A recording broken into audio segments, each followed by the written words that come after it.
देवेंद्र साहब और दरोगा जी आदित्य कुमार जी, सभी स्टाफ और प्यारे बच्चों। बच्चों, आपको ऐसा अवसर है ना, आपको लग रहा होगा हम कहाँ आए आज।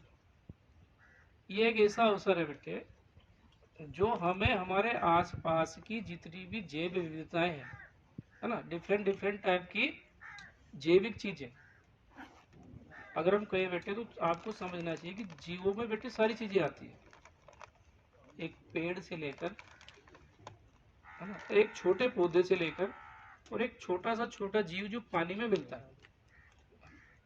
तो वेटलैंड एक ऐसा एरिया बेटे जहां सबसे ज्यादा जैव विविधताएं आपको या हमें देखने को मिलेगी। और इन जैव विविधताओं को बेटे सहेजने का काम, संभालने का काम यदि किन्हीं क्षेत्रों में हो रहा है तो जो वेटलैंड एरिया जो अब संरक्षित किए गए हैं वहां हो रहा है। हम अपने अगर आस पास ही देखें तो जो पक्षी आज से हम 10 साल पहले, 15 साल पहले हम अपने आसपास देख लेते थे, जिन जीवों को हम अपने आसपास देख लेते थे वो हमें आजकल देखने को नहीं मिलते। एक सामान्य सी कहते हैं चिड़िया जो गौरैया होती हमारे घरों में होती थी पहले, घोंसले बनाती थी, अब वो है ही नहीं। क्यों? कि उनके जो छोटे छोटे जो आश्रय स्थल होते थे वो कच्चे मकानों में वो बनाती थी। अब जब वही नहीं रहे, घरों में पेड़ नहीं रहे, तो वे कहाँ जाएंगे? उनके आश्रय स्थल ही सब खत्म हो गए और धीरे धीरे वे विलुप्त होने की कगार पर है। अगर आप थोड़ा सा, आप अपने जो आपका सिलेबस होता है बच्चों, छठी का, सातवीं का या 9th 10th का, उसे भी पढ़ेंगे ना तो आपको बहुत सारी जानकारी मिलेगी इसके बारे में कि इस विश्व पर्यावरण जगत से कितने जैव विविधताएं जो है बेटे समाप्त हो गई, कितनी प्रजातियां नष्ट हो गई और कितनी प्रजातियां ऐसी जिनका अस्तित्व अब खतरे में है। तो सरकार के द्वारा किए जाने वाले प्रयास, जो स्वयंसेवी संस्थाएं होती है, जो एनजीओ होते हैं, उनके द्वारा किए जाने वाले प्रयास, इन सबसे उन जैव विविधताओं को बचाने का प्रयास करते हैं और उसमें हमें भी भागीदार होना चाहिए। जैसे अभी सर बता रहे थे, है ना, अक्सर कर जो गाँव में आपने देखा होगा छोटे छोटे जोड़ होते हैं, छोटे छोटे तालाब होते हैं। अक्सर कर गांव वाले या सभी क्या सोचते हैं कि ये हमारे कूड़ा डालने का कूड़ादान है, सब उसी में जाके सारा उसी में गिरेंगे, है ना। तो जानकारी के अभाव में भी लोग उनकी इम्पोर्टेंस को नहीं समझते हैं कि इनका हमारे जीवन में कितना महत्व है। यदि ये जैविक विविधताएं नष्ट हो रही है तो इनके साथ साथ हमारा जीवन भी खतरे में आ रहा है।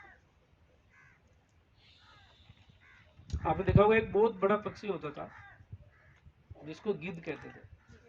गिद्ध अब देखने को ही नहीं मिलता है ना। अब गिद्ध एक मानव के, एक इंसान के लिए कितना महत्वपूर्ण जीव है। देखो गिद्ध जो होते थे ना, वो सड़े गले जीव जानवर होते थे, उनको खाते थे, उनको नष्ट करते थे। अब आप कल्पना कीजिए यदि ऐसे जीव समाप्त हो जाएंगे धरती पर, जो सड़ी गली चीजों को खत्म करते हैं, समाप्त करते हैं, तो वो कहाँ जाएगी फिर? उनसे इंसान सीधा सीधा प्रभावित होगा, तो वो तो हमारे लिए भी खतरा है। तो मैं आज आपको ये कहूँगा कि आप घर जाएं और बड़े बड़े या छोटे कितने वेटलैंड के बारे में आप जान सकते हैं, आप पढ़ सकते हैं, आप जानकारी करें। और वेटलैंड का महत्व जैसे अब सर बता रहे थे कि प्रवासी पक्षी, है ना, वो वहां आते हैं और अपना कुछ समय बेटे में वहां गुजारते हैं। अब वो क्यों आते हैं? एक छोटा सा उदाहरण मैं आपको देता हूँ बेटे। देखिए ट्रांस साइबेरिया हमारे से हजारों किलोमीटर दूर है, जो रूस में पड़ता है। जानते हैं आप, एक रूस एक देश है विश्व में, पहले हम उसको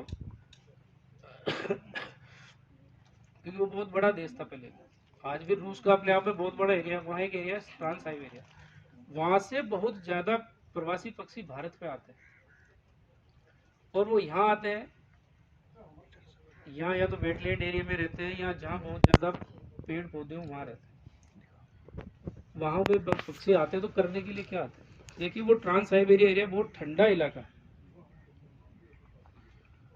और जब वहां टेम्परेचर माइनस में जाने शुरू होते हैं तो आपने देखा होगा हमारे यहाँ टेम्परेचर माइनस में तो नहीं जाते, लेकिन काफी ठीक रहते हैं, जैसे 10 डिग्री 5 डिग्री 7 डिग्री के आसपास रहते हैं। तो इस समय पक्षी जब वो ट्रांस साइबेरिया से यहाँ आते हैं तो यहाँ वो अंडे देते हैं और उनसे उनकी नई संतति, उनकी नई संतानें, नए बच्चे निकलते हैं। फिर वो यहाँ से जब हमारे यहाँ गर्मी शुरू होती है तो वो वापस अपना रिवर्स मारते हैं और वापस कहाँ चले जाते हैं? ट्रांस साइबेरिया की तरफ चले जाते हैं, वापस अपने ही इलाकों में चले जाते हैं। तो इन वेटलैंड का बहुत महत्व है, ये वेटलैंड बहुत कुछ बचाती है धरती के ऊपर। आप भी इन एरियाज के प्रति अपने अंदर सजगता पैदा करें, जागरूकता पैदा करें, है ना। इन एरिया के प्रति अपने मन में सहानुभूति पैदा करें कि नहीं, हमें इन्हें क्या करना है, हमें इन्हें सेव करना है, हमें इन्हें बचाना है, ये हमारा कर्तव्य है। सरकार ही सब कुछ नहीं करती। अगर सरकार के भरोसे सब कुछ छोड़ दिया जाए तो सरकार सारा नहीं बचा सकती। अगर इन्हें बचाना है तो किसकी सहभागिता से बच सकता है? लोगों की, हमारी। और जन सहभागिता जिसको हम कहते हैं ना, जन यानी जनता की सहभागिता से ही इसको बचाया जा सकता। तो आप भी आगे, है ना, इसमें अपनी सहभागिता जरूर दिखाएं। इतना ही।